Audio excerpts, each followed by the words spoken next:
Back at it here on Kansas Sports Chatter as we bring in our next guest, and that is going to be Brent Maycock, one of the KSHSAA staff covered or the KSHSAA Covered staff writers, joining us here. And man, you guys are out and about for state basketball. Great coverage as well. You can check out KSHSAAcovered.com. For all the articles that you can read for free. First of all, I want to get your take on just the new approach to state basketball this year and the quarterfinals and the different sites. I mean, the atmosphere of all the gyms for the quarterfinals and the semis, the championship games, Brent, at least from my standpoint, it looked like it was pretty good. Yeah, there was a lot of mixed thoughts on that from people across the state. A lot of people really against it. Just changes stuff for people sometimes, and it's the kind of the direction KSHSAA has been moving with all of its championships. You look at football has gone from all the different sites to now we just have 3 sites and play the games over 2 days. State soccer now is all at one site. State softball and baseball are going to a more condensed site to where we have more championships at the same place. And so basketball's kind of been pushing for that.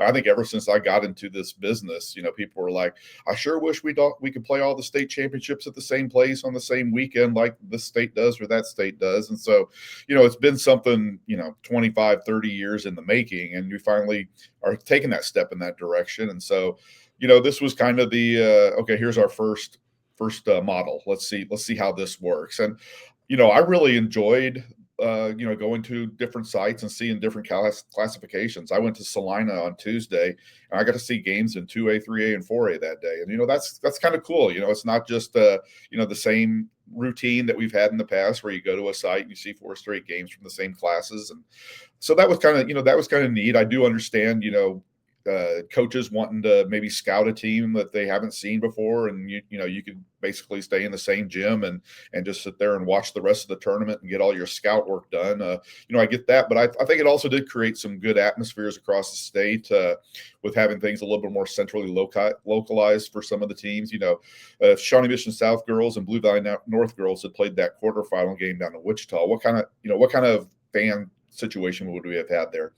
It probably would have been okay, but having it in Kansas City, okay, and the marquee game of the night, boom, you could have this huge crowd. And it wasn't just necessarily about generating crowds; it was also about alleviating travel for some teams and things like that. And I know some teams had to travel maybe a little bit further than they wanted to, but it gave fan bases a chance to really populate their gyms and really do some different things. And it was cool. I talked to somebody that was down in Emporia that night for that first night. You had the double overtime game with Piper and Topeka West, and I think Hanover played earlier in that day, or Axel. I think it was Axel actually played. So getting to see all that different stuff was kind of a cool deal.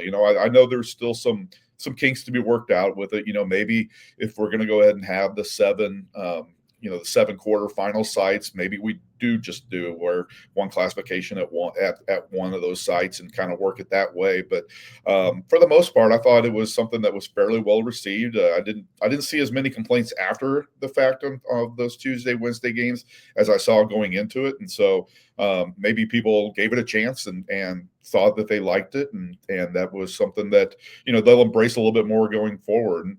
And so we'll see. I mean, I thought it was good. It was tough because it made the state tournament a 5-day event instead of a 4-day event like it's been in past years. So that was one extra day of being out on the road covering, and one less day to really put in like some prep work for some pre-tournament coverage. We had to kind of modify some of the things that we do in terms of putting together previews for the state tournament. But overall, I mean, I thought it was a good step in the right direction, and we'll see if what gets tinkered with and where we move forward from here. But overall, I thought it was great. I mean, it was really cool having all these different sites and having these different regional matchups and things like that. You mentioned being in Salina for the quarterfinals, in Hutchinson for those semis and championship games. Like, I mean, that was a good spot to be at. There were some good games in Hutch. Yeah, to me, there's no better place to watch a state tournament than Hutchinson. With all due respect to Emporia, I know that place can get really loud, really fast. It doesn't take a whole lot, but Hutchinson to me has always just kind of been the gold standard for a state tournament site. The crowds, typically it's a 3A state tournament that has been played there, and the crowds always for 3A state tournaments are great. And this year you added in the 4A flavor, and some of the schools traveled well, some of the schools didn't travel as well, but getting 3A and 4A in Hutchinson, I mean, it was just a great venue, great atmosphere all the way throughout the tournament, and had some great tournament games, great individual performances. I mean, it gave you everything you wanted for a state basketball tournament, and it was absolutely outstanding down there in Hutchinson. All right, the Hesston Burlington game. Like, I mean, what was your perspective on those? I mean, multiple big shots. Oh my gosh, that one, you just didn't know who was going to win that thing. I mean, it seemed like one team had control, and all of a sudden the other team finds a way to get it done. You had Hesston come back at the end of regulation, and they get it tied, and then you go to overtime, and you get through that one, and then Sean Motts hits that huge 3-pointer that I'm still not sure how it went in. I was just watching the video again last night, and where that ball hits that back of the rim, there's no way that ball should have found the bottom of the net, but somehow it kind of had the right spin or the right touch on it, and boom, it pops up and hops off the front of the rim and falls in, and you're just like, holy cow, what just happened here? I mean, I was down on the other end of the court taking pictures, and I was ready to take pictures of Hesston coming off the court celebrating and all this stuff, and next thing I know, we're going to triple overtime, and I didn't think you could top that, and yet somehow we do in triple overtime again. Hesston's in a great position. They're up 3.7 seconds left. They get the basket underneath from Kason Landis to go up. A great play where they just kind of ran a little slip screen, and he got the ball and scored inside. And they're both their best players had fouled out by that time. Drew Bartle and Ty Under had both fouled out. So, Hesston was down to it, and Landis gets that huge basket. They go up and they put 3.7 seconds on the clock, and you still think, man, but there's just no way for Burlington to get the ball down there and get a good look at it. But Troy Over catches it in motion and starts down that left sideline and just pulls up a little step back, and it goes in, and just pandemonium. And that video's gotten such a big response on social media, thanks to Adam Kadavy for being my videographer down there. The radio guy from Scott City, he was there just watching the tournament, just enjoying the tournament. But I put him to work and said, hey, will you tape some of these endings? And he got the videos of both those big shots. And so big help to me for Adam there, chipping in, doing that. But you talk to everybody that was there, and to say that it was the best state tournament game they've ever seen. I mean, I'd have a hard time going back and remembering. I've seen some great state tournament games, and I'd have to hit the Rolodex to find out which one ranks right up there. But just the improbability of it all, I think, is the way that it just shoots it right to the top. It was unreal. I mean, and it was the last game of the night, and it was just like, wow, what a way to cap semifinal night. Yeah, Adam's called a lot of state championship games for the Beavers, so he's had experience of calling big time games. For you, like the Wichita Collegiate boys performance, I mean, they were fun to watch all year, and then able to cap that off with that state title.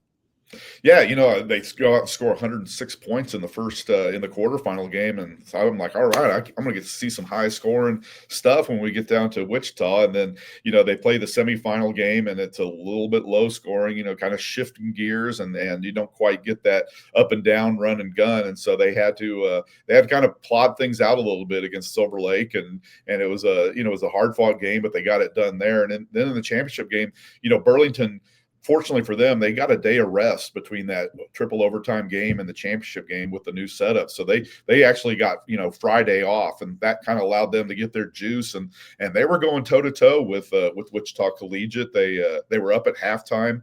Collegiate standout Sebastian Hines-Turner had 3 fouls midway through the second quarter. And so, it's a game where Burlington's kind of right there where they need to be and doing what they need to do. But that third quarter, that performance that Sebastian Hines-Turner turned in was just mind-blowing. I mean, he came out, and you knew he was going to be ready to go. Him sitting, he was hungry. He wanted to do something, but what he did was just insane, and one of the greatest single game performances I've ever seen in a game. I've seen some great ones. I remember one time when I was down in Emporia had probably the best team in Class 5A that year.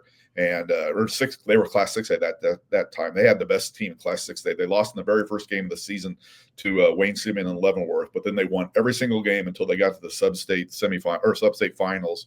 And a kid, Derek Klein from Wichita Southeast, I'll never forget the name. He just unloaded threes on them, and it didn't matter.